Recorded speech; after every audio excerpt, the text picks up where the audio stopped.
किसी ने बड़े कमाल की बात कही है कि दर्द एक संकेत है कि आप जिंदा हैं, समस्या एक संकेत है कि आप मजबूत हैं, और प्रार्थना एक संकेत है कि आप अकेले नहीं हैं।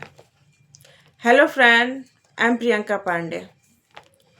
ये कहानी है एक गुरु और शिष्य की, जो आश्रम में रहा करते थे।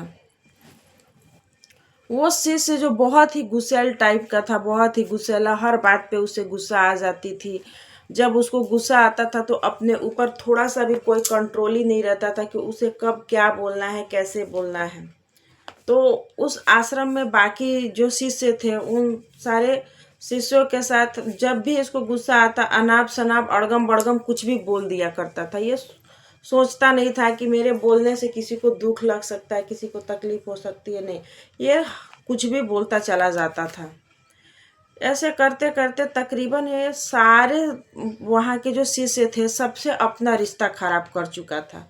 फिर ये सोचता था कि ये मैंने क्या कर दिया, ये मुझसे क्या हो गया, बहुत ही ज़्यादा मैंने गलत कर दिया है, मुझे ऐसा नहीं करना चाहिए। इसको ये बात समझ में आती थी कि ये गलत करता है, लेकिन इसको अपने गुस्से पे कंट्रोल नहीं होता था, अपने बोली पे नियंत्रण नहीं हो पाता था।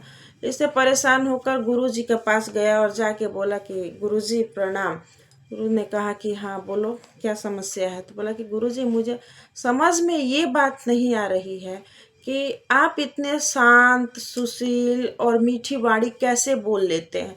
मुझे तो गुस्सा आता है तो मैं अपने आप पे नियंत्रण नहीं रख पाता हूँ, मैं कुछ भी बोल देता हूँ, अड़गम बड़गम किसी को भी कुछ भी कह देता हूँ, और आप इतने शांत कैसे रह जाते हैं।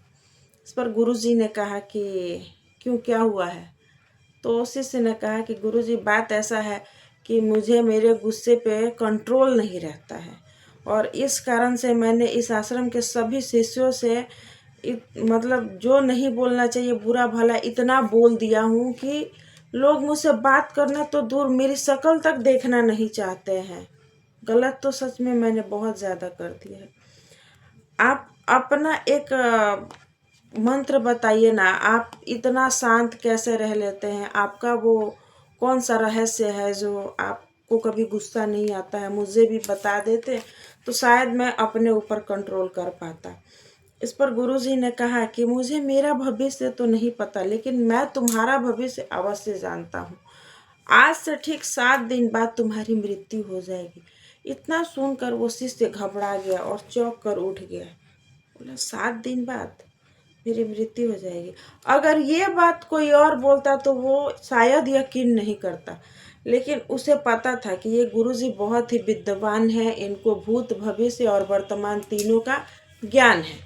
तो उनसे विदा लिया, प्रणाम किया, और रास्ते में ये जो पहला व्यक्ति मिला उसे वो अपनी माफ़ी मांगा कि भाई मुझे माफ़ कर देना, मुझे उस दिन आपको बुरा भला नहीं बोलना चाहिए था, मैंने बोल दिया। फिर दूसरा मिला, दूसरे से भी माफ़ी मांगी, और ऐसे ही याद करता जा रहा था कि मतलब मैंने किसको क्या बोला है।